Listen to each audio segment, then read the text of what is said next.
Assalamualaikum warahmatullahi wabarakatuh. Saya Siti Fatimah Zahra, mahasiswi PGSD UHAMKA semester 6 dengan NIM 19010250027. Pada video kali ini, saya akan menjelaskan tentang kerusakan lingkungan beserta solusi yang dapat kita lakukan. Berikut penjelasannya. Kerusakan lingkungan hidup dapat diartikan sebagai proses deteriorasi atau penurunan mutu lingkungan. Deteriorasi lingkungan ini dapat ditandai dengan hilangnya sumber daya tanah, air, udara, serta punahnya flora dan fauna liar dan kerusakan ekosistem. Kerusakan lingkungan juga berarti tindakan yang menimbulkan perubahan langsung atau tidak langsung terhadap sifat-sifat fisik atau hayati yang mengakibatkan lingkungan menjadi kurang atau tidak berfungsi lagi dalam menunjang pembangunan yang berkesinambungan.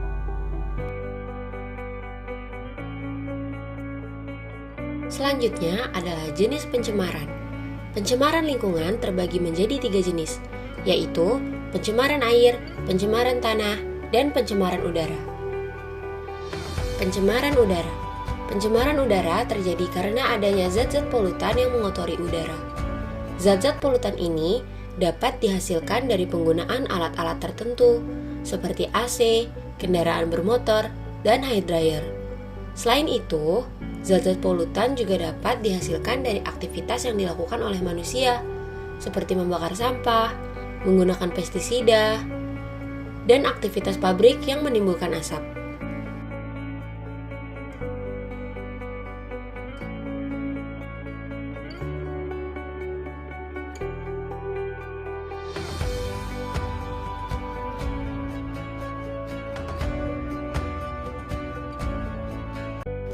Pencemaran air. Pencemaran air terjadi karena adanya zat-zat polutan yang masuk ke dalam sumber air, seperti insektisida, kotoran, limbah, pupuk, dan sampah. Air yang tercemar akan berbau, keruh, dan berwarna, sehingga tidak layak untuk dikonsumsi. Jika dikonsumsi, air tersebut akan mengganggu kesehatan.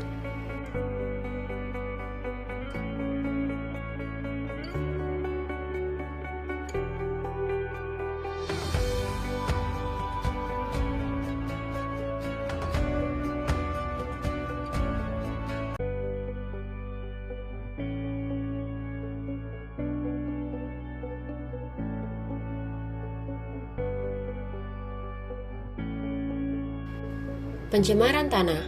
Pencemaran tanah terjadi karena adanya zat-zat polutan yang masuk ke dalam lapisan tanah, sehingga kualitas tanah menjadi menurun. Zat-zat polutan tersebut dapat berasal dari tumpahan minyak, kebocoran limbah cair, pestisida yang digunakan secara berlebihan, cairan dari timbunan sampah, serta zat-zat lainnya yang berbahaya.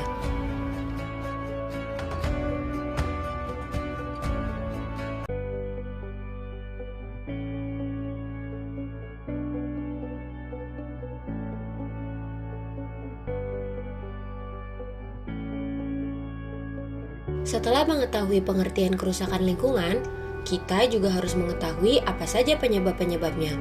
Ada banyak penyebab kerusakan lingkungan yang terjadi.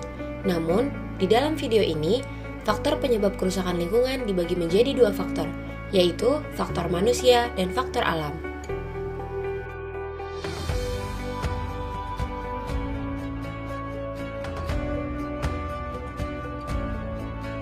Yang pertama, faktor manusia. Penyebab kerusakan lingkungan hidup yang pertama terjadi karena perilaku manusia yang tidak bertanggung jawab. Sifat ego berlebihan yang memandang lingkungan sebagai sumber daya alam yang harus dieksploitasi secara berlebihan, ditambah dengan sifat tidak peduli pada lingkungan dapat menimbulkan dampak negatif terhadap lingkungan hidup. Yang kedua, faktor alam. Penyebab kerusakan lingkungan hidup karena faktor alam adalah kerusakan yang terjadi secara alami oleh alam.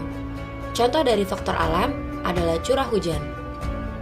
Sedangkan faktor manusia bisa menyebabkan banjir karena ulah manusia, yaitu membuang sampah sembarangan, penebangan liar, pertambangan, dan lain-lain.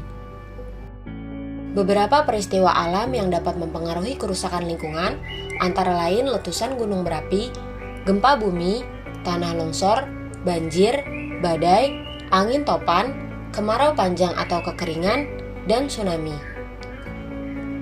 Kerusakan lingkungan akibat gunung meletus.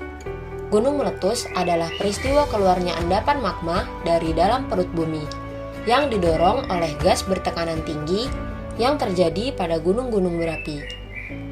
Hasil letusan gunung berapi antara lain lava, lahar, gas vulkanik, hujan abu, dan awan panas yang dapat mempengaruhi lingkungan di sekitarnya.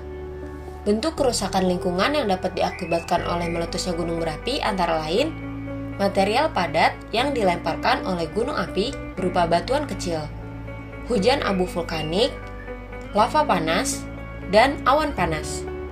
Selanjutnya adalah kerusakan lingkungan akibat gempa bumi. Gempa bumi adalah peristiwa alam berupa getaran atau gerakan bergelombang pada kulit bumi yang ditimbulkan oleh tenaga dari dalam secara tiba-tiba. Gempa bumi mengakibatkan kerusakan lingkungan berupa kerusakan bangunan, tanah longsor, struktur tanah dan bangunan yang berubah, degradasi lahan dan kerusakan bentang lahan, pencemaran udara, krisis air bersih, tsunami, dan jatuhnya korban baik manusia, hewan, maupun tumbuhan.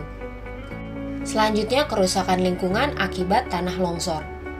Tanah longsor merupakan peristiwa geologi yang diakibatkan oleh pergerakan massa batuan atau tanah dengan berbagai tipe dan jenis seperti jatuhnya bebatuan atau gumpalan besar tanah.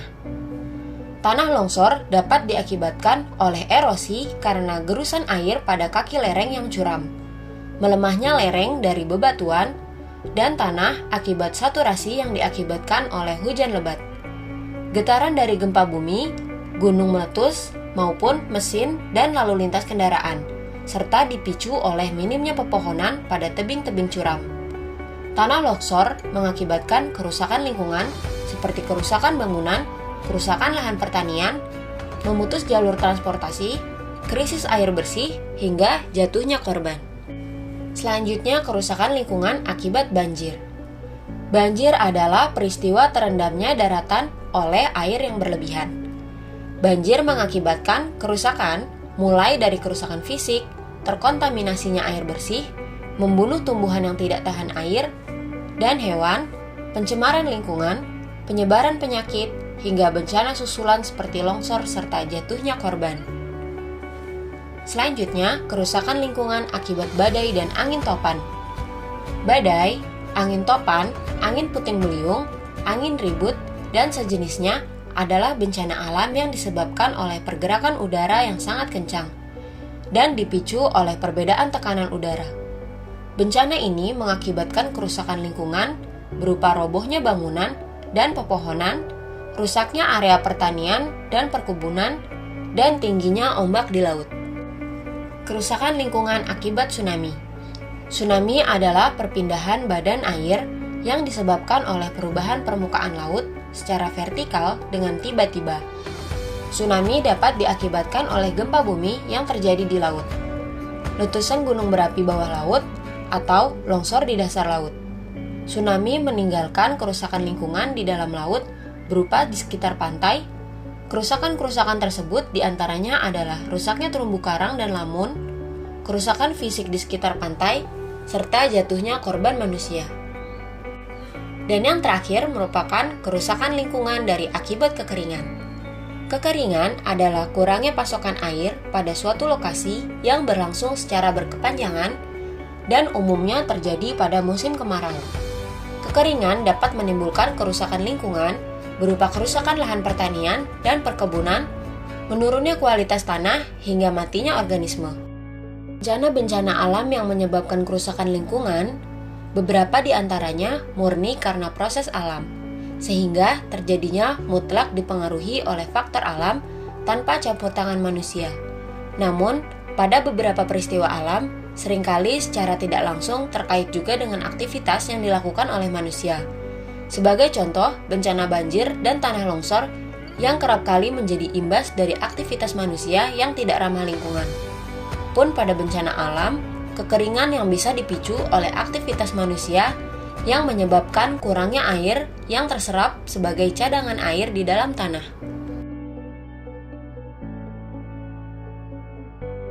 Selanjutnya yaitu solusi mengatasi kerusakan lingkungan.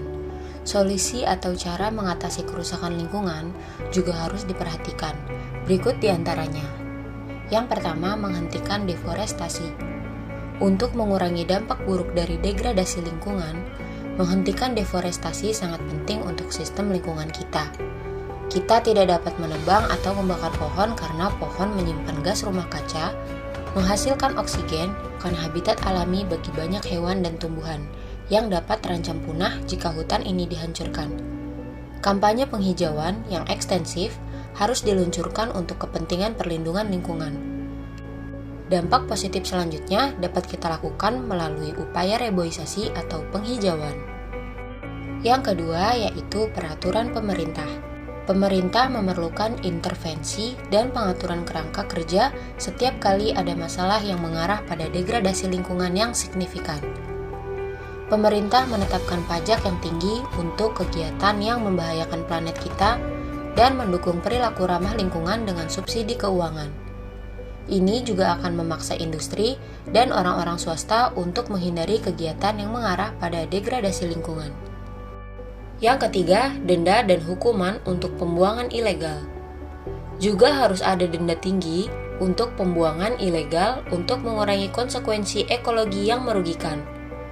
Orang-orang dan industri akan terus membuang sampah mereka secara ilegal karena mereka tahu bahwa bahkan jika mereka tertangkap, hukumannya cukup rendah.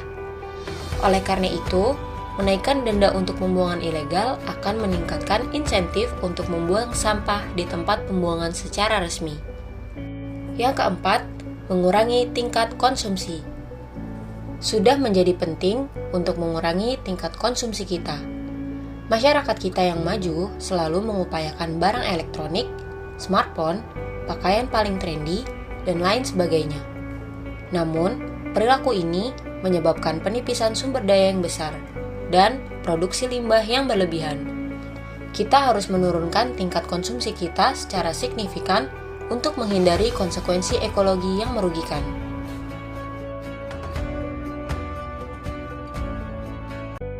Yang kelima, gunakan kembali dan kurangi timbunan sampah. Kita dapat mengurangi produksi limbah dengan menggunakan barang dan makanan kita secara lebih efisien. Jika ingin menyingkirkan hal-hal lama tetapi masih berfungsi, kita dapat berkreasi untuk memberikan tampilan baru atau menggunakannya dengan cara lain. Dengan demikian, hal-hal materi kita akan digunakan lebih efektif.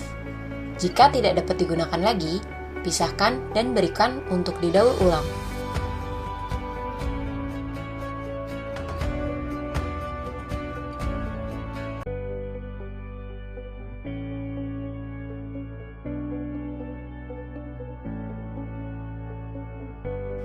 Yang keenam, hindari plastik.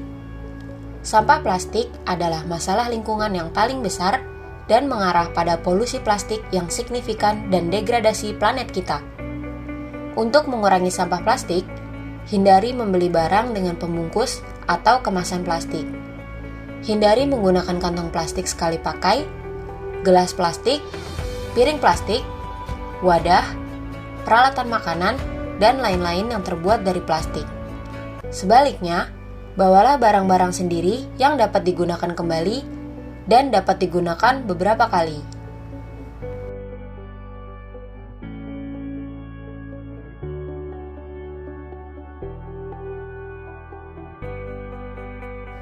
Yang ketujuh, pendidikan. Sangat penting bagi anak-anak untuk mengetahui tentang konsekuensi lingkungan yang merugikan. Melalui perilaku hidup kita sehari-hari, dan cara-cara kita dapat meningkatkan jejak ekologi kita. Pendidikan harus dimulai sejak dini di sekolah. Anak-anak biasanya lebih bersemangat untuk mempelajari hal-hal baru dan mengubah perilakunya dibanding dengan orang dewasa. Anak-anak lebih mungkin untuk bertindak dengan cara yang ramah lingkungan ketika mereka tumbuh dewasa, dan mereka mungkin juga meyakinkan orang tua mereka untuk berperilaku dengan cara yang lebih ramah lingkungan.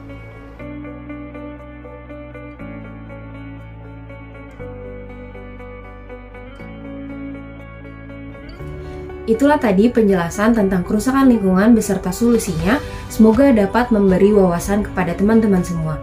Sekian, wassalamualaikum warahmatullahi wabarakatuh.